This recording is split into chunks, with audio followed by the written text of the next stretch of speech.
மனோஜுமே night நடந்த விஷயத்த நினைச்சு பயங்கரமா பதட்டத்துல இருக்காரு. அப்ப கரெக்டா மனோஜ் சோஃபால உட்காந்துட்டு இருக்கும்போது பின்னாடி வந்த விஜயாவுமே இங்க மனோஜோட சோடல கை வைக்க மனோஜுமே தூக்கி வாரி போடுது. அவருமே பயந்து அலற ஆரம்பிக்கிறாரு.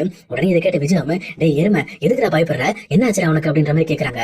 அப்ப மனோஜும் தனியா இந்த பக்கம் வந்து விஜயாவை கூட்டிட்டு போயிட்டு, அம்மா இங்க ரோஹினிக்கு ஏதோ ஆயிட்டு இருக்குமா, என்ன ஆச்சுன்னு தெரியல, கொஞ்ச நாள் அவளுக்கு நிறைய கனவு வந்துட்டு இருக்கு, அது மட்டும் இல்லாம அடிக்கடி கனவுல கத்துறா, கையை கால்லாம் உதைக்கிறா, எந்திரிச்சு பயங்கரமா வந்து அலறலாம் ஆரம்பிக்கிறா, எனக்கு என்ன பண்றதுன்னு தெரியல.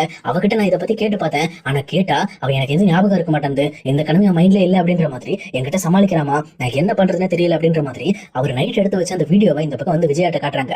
இதை பார்த்த விஜயாவுமே, என்னடா இது, இவ இப்படி பண்ணிக்கிட்டு இருக்கா, இவ்வளவு நாள் என்கிட்ட சொல்லாம இருக்க, நீ அவட்ட கேட்கணும்லடா, இவ்வளவு பெரிய பிரச்சனை இருக்கு, ஆனா ஒண்ணுமே தெரியாத மாதிரி ரெண்டு பேரும் சகஜமா இருக்கீங்க அப்படின்ற மாதிரி இங்க மனோஜ விஜயா திட்ட ஆரம்பிக்கிறாங்க.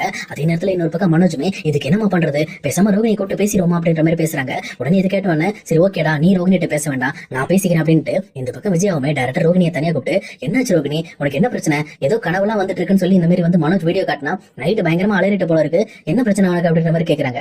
அப்ப ரோகிணிமே, என்னன்னு தெரியல ஆண்டி, அடிக்கடி எனக்கு கெட்ட கனவுலாம் வந்துட்டு இருக்கு, அதே நேரம் அந்த கனவு காலையிலே மறந்து போயிருது அப்படின்ற மாதிரி சொல்றாங்க. ஆனா இதை கேட்ட விஜயாவுமே, என்ன ரோகிணி இது, இவ்வளவு பயங்கரமான கனவுலாம் வந்துட்டு இருக்குன்ற, அப்ப இதை பத்தி வந்து உனக்கு இன்னுமே சுத்தமா ஞாபகமே இல்லையா, இதை வந்து அப்படியே விட்டா நமக்கு தான் பிரச்சனை, பேசாம ஒரு சைக்காட்டிஸ்ட போய் பார்க்கலாம் அப்படின்ற மாதிரி இந்த பக்கம் வந்து ரோகிணி கிட்ட விஜயாவுமே ஐடியா சொல்றாங்க. ஆனா இதை கேட்ட ரோகிணியுமே, இல்ல ஆண்டி எனக்கு இப்போதைக்கு வேண்டாம், இப்ப எனக்கு நிறைய ஒர்க் இருக்கு, நம்ம இன்னொரு டைம் பார்க்கலாம், இதெல்லாம் ஒன்றும் பெரிய விஷயம் இல்லை அப்படின்ற மாதிரி ரோகிணியுமே அந்த கனவை மறைச்சிட்டாங்க இருந்து கிளம்புறாங்க. உண்மையை சொல்ல போனா ரோகிணியோட மனசுல இங்க மீனாவோட தம்பியை மாட்டி விட்டதுக்காக மீனா தான் பேய வந்து இந்த பக்கம் வந்து ரோகிணி ஏதோ போட்டு டார்ச்சர் பண்ற மாதிரி யோசிச்சு பார்த்திருப்பாங்க. அதை நினைச்சிட்டே படுத்ததுனாலதான் அவங்களுக்கும் கொஞ்சம் பயங்கரமான கனவு வந்திருக்கும். பட் இருந்தாலும் இது வெளியில சொன்னா நம்ம மாட்டிக்குவோம்னு சொல்லிட்டு அவங்களும் ரொம்பவே கேஷுவலா விட்டுறாங்க. அதே நேரத்துல இன்னொரு பக்கம் தான் மனசுக்குள்ள இருக்கிற பயத்தை அவங்க என்ன பண்றதுன்னே தெரியாம ரொம்பவே திணறிக்கிட்டு இருக்காங்க.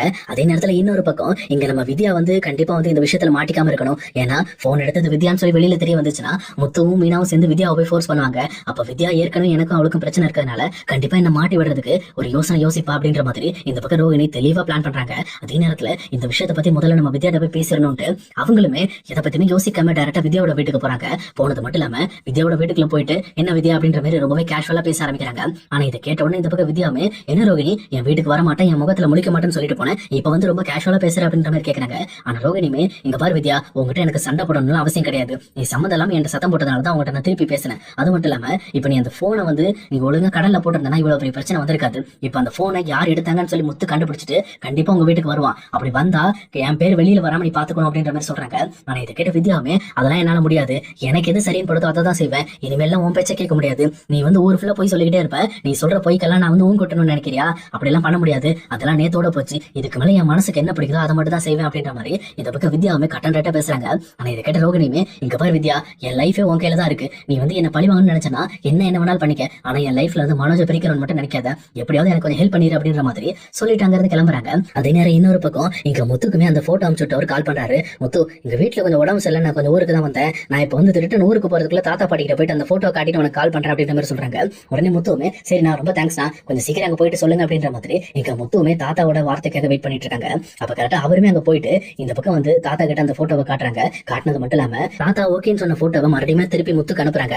அனுப்பிட்டு இந்த பக்கம் முத்துக்கு கால் பண்ணி, இங்க பாரு முத்து, நான் தாத்தா கிட்ட 2 போட்டோவை காட்டினேன், அந்த போனை மிஸ் பண்ண பொண்ணு இந்த பொண்ணு தானம்மா, இந்த பொண்ணு தான் செப்பல் தைக்க வரும்போது போனை கீழே மிஸ் பண்ணிட்டு போயிடுச்சு அப்படின்னு சொல்லிட்டு வித்யாவோட போட்டோ அனுப்பியிருக்காங்க.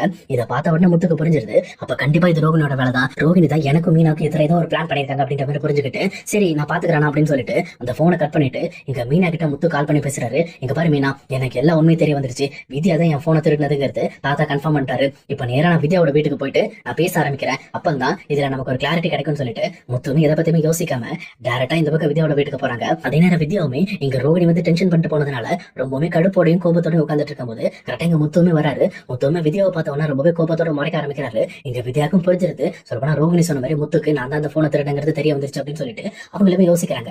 அப்ப கரெக்டா இந்த பக்கம் முத்து, எங்க பாரு வித்யா, எனக்கு உன் மேல ஒரு நல்ல மரியாதை இருக்கு, என்ன ஒரு காரணத்துக்காக என்னோட போனை நீ திருடுன அப்படின்ற மாதிரி கேக்குறாங்க. நான் வித்யாவுமே, என்ன சொல்றீங்க முத்து, உங்க போனை நான் ஏன் திருட போறேன், உங்க போன் திருட்டு போனதுக்கு எனக்கு எந்த சம்பந்தம் இல்லை அப்படின்ற மாதிரி வித்யா சொல்றாங்க.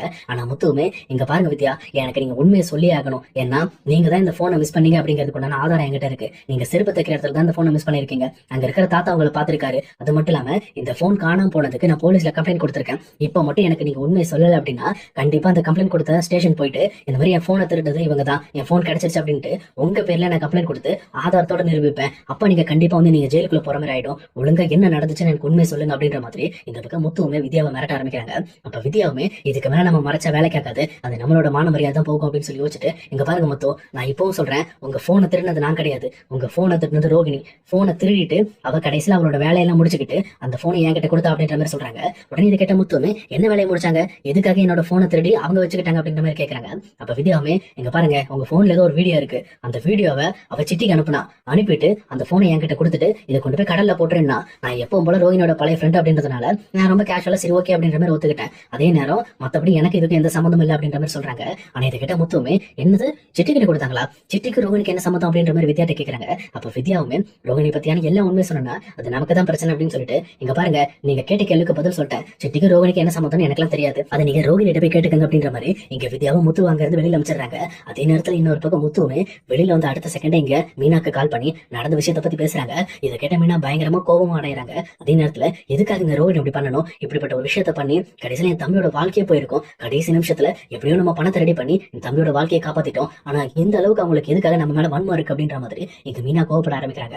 அப்ப முத்துவுமே இங்க பாரு மீனா, நீ கோவப்படாத, இப்ப நமக்கு இன்னொரு முக்கியமான விஷயம் தெரிய வந்திருக்கு. சொல்ல போனா ரோகிணி மூலமா தான் சத்யாவோட வீடியோ சிட்டி கிட்ட போயிருக்கு. அப்பனா எதுக்காக சிட்டி கிட்ட இந்த வீடியோவை அவங்க எடுத்து கொடுக்கணும், இதை ரோகிணி அப்லோட் பண்ணிருக்கலாமே, எதுக்காக சிட்டி கிட்ட கொடுத்து இந்த வேலையை பார்க்கணும், அப்பனா ரோகிணிக்கு தேவையான ஏதோ ஒரு விஷயம் சிட்டி கிட்ட இருக்கு. அதனால இந்த விஷயத்துல நம்ம ரொம்பவே வந்து பொறுமையா இருந்ததா கண்டுபிடிக்கணும். ஏன்னா இந்த மாதிரி இந்த வீடியோ எடுத்து கொண்டு போய் கொடுக்குற அளவுக்கு உங்களுக்கு அவசியம் கிடையாது, நம்மளை பழி வாங்கணும்னு அவசியம் தான், பட் இருந்தாலும் இவங்களே பண்ணிருக்கலாம். ஆனா சிட்டி மூலமா பண்ணிருக்காங்கன்னா அப்ப சிட்டி இவங்களுக்கு ஏதோ ஒரு வேலை செஞ்சு கொடுத்துருக்கான், அது என்ன வேலை செஞ்சு கொடுத்துருக்காங்கிறதா நம்ம கண்டுபிடிக்கணும் அப்படின்ற மாதிரி இந்த பக்கம் வந்து முத்து பேசுறாரு. பேசி முடிச்சுட்டு அடுத்த செகண்டே சத்யாக்கு கால் பண்ணி, சத்யா இந்த மாதிரி வந்து சிட்டி தான் உன்னோட வீடியோ ரிலீஸ் பண்ணிருக்கான், அது எனக்கு இப்ப தான் வித்யா மூலமா தெரிஞ்சிச்சு. அது மட்டும் இல்லாம எங்க ரோகிணிக்காக சிட்டி ஒரு வேலை செஞ்சு கொடுத்துருக்கான், ஆனா அது என்ன வேலைன்னு எனக்கு தெரியல, அது எதுக்காக ரோகிணிக்காக சிட்டி இந்த வேலையை பண்ணிருக்கான், அதுக்கு பதிலா எங்க ரோகிணி சிட்டிக்காக உன் வீடியோ கொண்டு போய் கொடுத்துருக்காங்க அப்படிங்கிறது நமக்கு தெரியணும். அதனால உன்னோட ஃப்ரெண்ட்ஸ் கிட்ட விசாரி, அப்பதான் ரோகிணி யாரு, எதுக்காக இந்த மாதிரி நிறைய விஷயங்களை மறைச்சிட்டு சுத்துறாங்க அப்படின்ற உண்மைலாம் நமக்கு தெரியும்ட்டு அப்படின்னு சத்யாட்ட பேசுறாரு. இங்க பேசி முடிச்சோன்னு கேட்ட சத்யாவுமே சரி மாமா நான் பாத்துக்கிறேன், என் ஃப்ரெண்டை நேரிலே பார்த்து நான் ஒரு வார்த்தை சொல்லிட்டு வந்துடுறேன் அப்படின்ற மாதிரி